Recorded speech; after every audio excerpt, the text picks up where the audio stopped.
معانا كمان ماسكات عن البنجر وعن تفتيح البشره.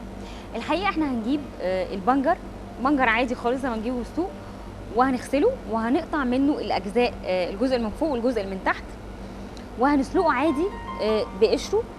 وبعد كده هناخد الميه وهناخد البنجر وهنشوف هنعمل ايه. انا هنا عملت الحدوته دي عشان بس تضيق وقت البرنامج واقدر اديكم اكبر قدر من الماسكات. الحقيقه جبنا بنجر عملناه بالشكل اللي احنا قلنا عليه بالاول، وخليناه يتسلق عادي جدا اهو. هو هنا اتسلق لان احنا من اول حلقه واحنا بنسلق البنجر، هو هنا كده اتسلق كويس قوي. اوكي، هناخد ميه البنجر دي هنعملها غسول لبشره الوش. اوكي، يمكن البنجر من الحاجات المفيده جدا للبشره والشعر. بمعنى لو احنا اكلنا بنجر يوميا قبل الغداء بربع ساعه او بنص ساعه، بجد بينبت الشعر وبيفيد البشره جدا والشعر. اوكي، الميه بقى بتاعتها والغسول يمكن انا قلته في حلقه قبل سابقه، فطلبتوا مني لا جيب لنا بنجر واعمله لنا، فانا طبعا والله العظيم عند وعدي وحابه اعمل لكم كل الحاجات. جبنا البنجر وبالفعل انا سلقته اهو، وهوريكم خطواته ببساطه قوي وهو سهل كده. معانا البنجر اتسلق وتعب من السلق، يعني اتسلق يعني. اوكي، طبعا لو انا لو هاكل البنجر ده هسلقه نص سلق عشان استفيد بالبنجر كاكل، لكن لو انا هستخدمه لللوشن للبشره وللشعر واعجن بيه الحنه، يبقى هسلقه يعني لحد كده ما موته من السلق. انا هنا يعني بجد سلقته وبهدلته من السلق، يعني سلق معايا لدرجه ان انا يعني موته. وهوريكم ويتقطع ازاي ويتعمل ازاي سريعا. انا هنا واخده كنت بنجرتين، هنشرح واحده ان شاء الله والتانيه اكيد هتتعمل زيها، بس عشان وقت البروجرام. زي ما انا قلت لكم انا هنا سلقت البنجر بشكل قوي جدا، والبنجر لما بيتسلق بشكل قوي جدا القشره او حتى نص سليق القشره بتتعان بسهوله جدا يا جماعه. يعني في ناس بتقول لي رانيا لا القشره بتبقى جامده قوي مش بنقدر نقشر، بالعكس البنجر لما بيتسلق بتتعان القشره بمنتهى السهوله اهو. بس طبعا عشان سخن، عايزه اقول لكم سخن مولع يعني. اوكي اهو، بصوا شايفين كده معايا استاذ محمد، انت معانا بالكاميرا هنا كده اهو. سهل جدا يتقشر، سهل جدا. اوكي اهو، انا عايزه اقول لكم انها سخنه. بس هبتدي اقشر البنجرايه اللي انا سلقتها. وعلى فكره يمكن احنا شرحنا قبل كده وقلنا ان من البنجر ده بنعمله عصير وبنحطه على فراوله وعلى رمان، ويمكن دلوقتي رمان تواجد بالسوق بشكل قوي. كل عام وانتم بخير. يعني كده البنجرايه اتقشرت داير مدايرها بالكامل، وسهل تقشيره يا جماعه ومفيش اسهل من كده بجد. البنجرايه بقى اللي اتسلقت دي هل انا هرميها؟ لا، انا هعمل منها سلطه. بس انا يعني هقول لكم مكونات السلطه سريعا عشان ان شاء الله انتوا تعملوها.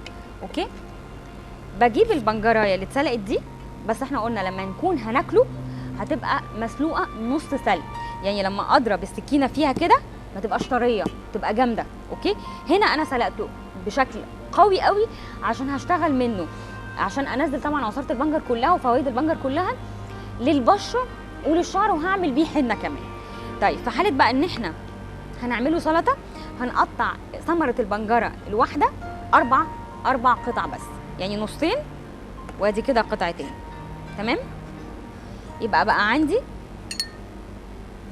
فكره في محلات في مصر مشهوره بسلطات البنجر والفراخ المشويه، ودي محلات معروفه قوي. كنا من احلى السلطات اللي بناكلها جد البنجر. كده اتقطعت 4 قطع، وما اقطعش البنجر اصغر من كده عشان احتفظ بفوائده. دايما الخضروات والفواكه ما اقطعهاش قطع صغيره قوي، لان لما بقطع منها قطع صغيره قوي بفقد كتير من الفيتامينز بتاعتها. اوكي، اعمله ازاي ده بقى لو انا هعمله سلطه؟ زي ما هو كده متقطع 4/4، بجيب بطرمان ازاز بحط فيه نصه زيت زيتون وثوم مدقوق وخل تفاح، واحط كل كميه البنجر اللي عندي سواء بقى 4 ثمرات 3 ثمرات في البطرمان ده، واسيبه يوم واقفله واحطه بالثلاجه. لما اعوز هطلع منه قطعتين 3 4، طبعا كل 4 يبقى بمثابه ثمره بنجر واحده.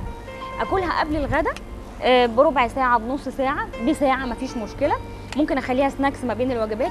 مفيد جدا للبشره والشعر بجد، من الحاجات اللي بتنبت الشعر. فانا كده وريته لكم اعتقد بشكل عملي وفعال. فكده ان شاء الله تقدروا تعملوا سلطه بنجر بمنتهى السهوله. الميه دي بقى هعمل بيها ايه؟ هقول بقى حالا هنعمل بالميه دي ايه. اوكي. كتير منكم قلتوا لي رانيا احنا بنعمل حنه هايله وجميله، ولما علمتينا ان احنا نعمل الحنه بطريقه ان هي تبقى زي الشوربه اللزجه جابت معانا نتيجه، وما بقيناش نحس الحمد لله رب العالمين ان هي زي يعني كنتوا زمان لما بتعملوا الحنه تقيله قوي، كنتوا تحسوا زي الجبل على الشعر او على الراس. لكن لما اتعلمنا مع بعض في بوس وطول والحمد لله قلتوا لي الحنه بقت خفيفه وبتدي لون اكتر ومرنه وما بتعقدش الشعر وبتسلكه، بس يمكن شويه بتنشف. اليوم هعمل حنه بتكنيك مختلف، يعني هي الحنه اللي احنا بنعملها، بس هنعمل الحنه بتكنيك مختلف وفعال جدا ومفيد جدا. وكمان التكنيك ده هيخلي الشعر بقدر كبير طري جدا. يعني الشعر اللي احنا بنعاني منه شعرنا بيبقى ناشف بعد الحنه، احنا كده كده بنحط لها مرطبات ومغذيات. لو تتذكروا الحلقات اللي هي كانت بتاعه الحنه وزهره الكاموميل، لكن طبعا بتطري جدا وهايله. لكن المره دي كمان هعمل نوعين من الحنه، يعني هي نوع واحد بس انا اسمها اتنين هنشوف حالا دلوقتي، عشان تطري لي الشعر وفي نفس الوقت تشيلي القشره. ازاي بقى؟ هنشوف مع بعض. ميه البنجر دي انا هستخدمها كمان بالمناسبه. طبعا في رمان زي ما انتم عارفين بالسوق، الرمان ده انا عايزاكم لما ان شاء الله تاكلوه كده بالف هنا وشفا تشيلوا لي القشره وتنشفوها، لان القشر الرمان ده مفيد جدا، سواء ان احنا نطحنه او نغليه وناخد الميه بتاعتها نخلط بيه الحنه، مفيد جدا. اليوم بقى الحنه انا هعملها ازاي؟ هو معيار واحد بس انا هقسمه اتنين نصين. يعني النص الاولاني للروتس فقط، النص الاولاني لفروه الراس فقط، النص التاني من نفس التكوين بس عليها اضافات تانية هيبقى للشعر بس، عشان يطري الشعر ويغذيه وما يبقاش ناشف خالص. نشوف مع بعض ازاي.